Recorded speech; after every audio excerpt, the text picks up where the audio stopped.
guys, trying to make a video here and it's like I'm in a freaking zoo. Yeah, there's freaking birds all over the place. Chirp, chirp, chirp. I want quiet. Anyway, trying to make a video here. I'm trying to put something together here on the front suspension, coils, and all that kind of stuff. I've gone through several different front struts, not on just this vehicle, but on my Tacoma. So I've tried different things just to make the videos interesting, because I'd like to see for myself what the difference is. You know? One main issue I've had with these IFS suspensions, right? Independent front suspension, is that there is no bump stop on a full extension. You know, when the wheel drops all the way down, the only thing on the truck keeping the wheel from topping out there is, or bottoming out, is the strut. Tacoma had the same setup. It's got a bump stop on compression. When it compresses all the way, the suspension will bottom out on a little pad there. I upgraded these, but on extension, boom, that's it. Okay.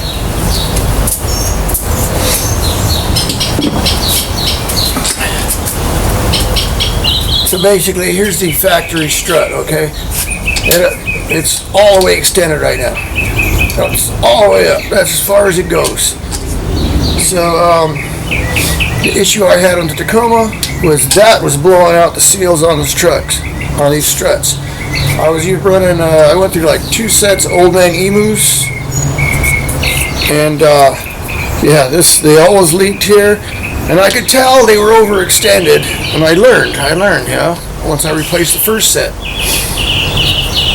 Because when I jacked the truck all the way up on one side, one of the upper control arms was hitting the spring.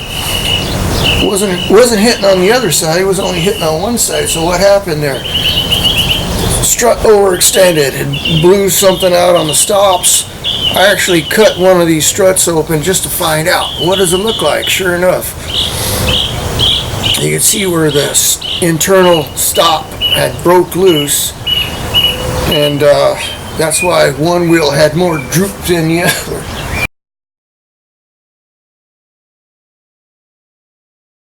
This is the failed shock right here. You can see how it's all dirty. The dust has been collecting on it because the oil leaked out of it. Why did it fail? Well, I can assume one thing by comparing this side. If you look up on top here, look at the upper control arm. It's actually hitting the spring. Look at the ball joint is completely, that's maxed out. Compared to this side over here, see this side over here. As you can see, this is as far as you want to go on the suspension. See, the spring is not hitting the upper control arm. See right there, I got a gap right there. Okay. That's the only thing keeping the suspension from fully extending is the strut.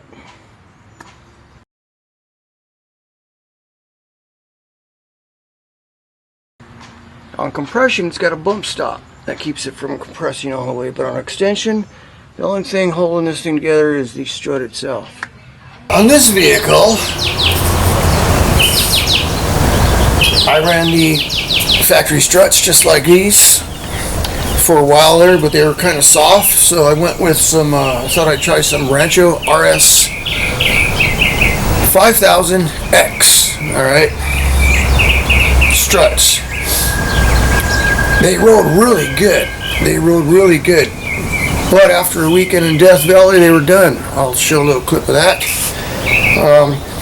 Now on the old man emu shocks, or struts, I could see oil leaking. You can see the dust had collected where the oil had leaked out, and they replaced the first set. And the second set I screwed, I went to something else. But on this truck here, nothing wrong with these. They were just really soft off-road, and so I figured I'd try another set of Ranchos. Try those 5000X. Yeah. pretty good with the stock factory springs. But they didn't last a weekend in Death Valley. And I think what happened, I don't know, I had the same issue. I noticed when I jacked up the truck to replace them that one side, the upper control arm was hitting the spring. The spring was even bowed a little for some reason. So I can just assume they overextended. I actually wanted to cut them open to find out, you know, see what happened in there. But in order to get my money back, my refund, I had to send the struts back to Rancho.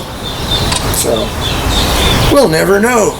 Or compression or rebound on these struts. This thing bounced like that all the way home. It rides like a boat now. Just going up and down dips out in the street. This thing, whoa. So I don't see any oil leaking out of them or anything. Usually when there's oil leaking, the dust collects around there and it's very obvious, but so much for that. We're moving on, right? Right. So anyway, on this truck I went with a Fox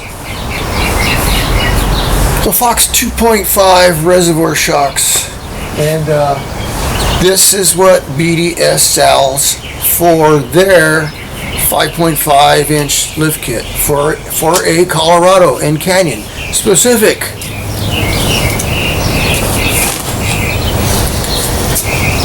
Now, by some of the comments I got, it seems like people think I just put a coilover on there, you know, just random put a coilover on there and there you go, right? No, you know, if you're going to do that, you're into like race trucks and race vehicles, and you got to have them specifically valved, and you got to check the spring rates. You got to go to someone who knows what they're doing, how to set up suspensions.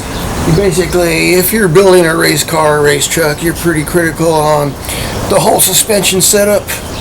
You don't just weigh the vehicle like somebody suggested. You take the weights on each individual corner of the vehicle. So you can adjust the suspension, each wheel separately, if you want to get it right, you know. But no, this is not a race truck. These are kind of like off the shelf, you know. This is what BDS Fox got together and came up with for this vehicle. I've had some comments telling, well, your truck's not a regular Colorado, you added all this weight to it, you know. Yeah, I added some weight to it, but it's a truck. It's made to carry weight. I shouldn't have to have any issues. If I made truck parts for a truck, they better be able to handle the weight of the vehicle plus the weight I plan on carrying. I mean, this truck has a 1,500 pound load capacity. I would expect tires, wheels, whatever I put on there to be compatible with that.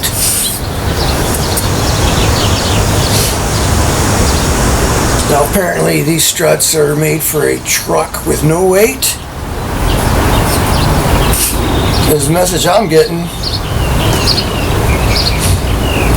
Oh, you gotta have them revalve. Well, I figured that. That's my complaint. All the springs are too light. Well, I figured that too. I even contacted Fox on that. They told me go buy the springs somewhere else because I'll get a better deal on them. So I went to Summit. Ordered some heavier springs. Ride's a little different, but not better. I still bouncy in the front. I figured it needed to be revalved, and I tried to get Fox to revalve them for me, but all they recommended was that I buy the reservoirs with the adjusters on them, which is over another $300. I thought, hey man, I just spent $1,600 on these, and then I gotta have the labor to take them apart, take them back off, put the reservoirs and recharge them. Well, you're not gonna cut me a deal or nothing? Nope. So, hey, that's not very good product support. You know, you want to keep a customer, you keep them happy. I'm not talking about giving anything away. I'm not asking anything for free. I'm just asking to help me out here, you know. But they didn't want to work with me, so on to something else, right? So I'm looking to try something else. That's all. I'm going to add some videos here, some clips of the little issues I've had. Just going over that. Apparently some people have maybe some of you guys missed them videos. I don't know. But yeah, I know they got to be revalved. I just don't want to spend the money on them anymore. I'm done. So this is the Rancho RS 5000X strut. So this is coming out, and I'm going to replace it with the Fox. There they go. Very easy install. Everything went in according to plan. Comes with a bracket up here and a couple of hose clamps to hold that in there. This is a little close here, but I think I'll be okay. I may have to do something there. The brake line bracket is kind of up against the hose, but that's a heavy-duty hose. I don't think there's going to be an issue, but I can always do something about that. I mean, this is not moving. Okay, all this here is moving up and down, but this isn't moving. So that's so far, I'm kind of impressed now. I mean, that's matches the truck and everything. Kind of sexy, if you ask me. Wow. Count the times it bounces here. Look at that. 1, 2, 3. I don't know about you, for $1,600, I don't expect any bouncing like that.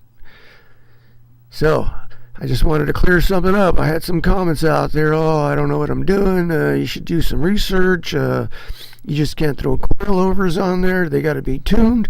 These are supposed to be specifically made for a Colorado 4x4 with a 6-inch lift. So, I upgraded the coils on there to some heavier coils, but still, for that price, I don't recommend them.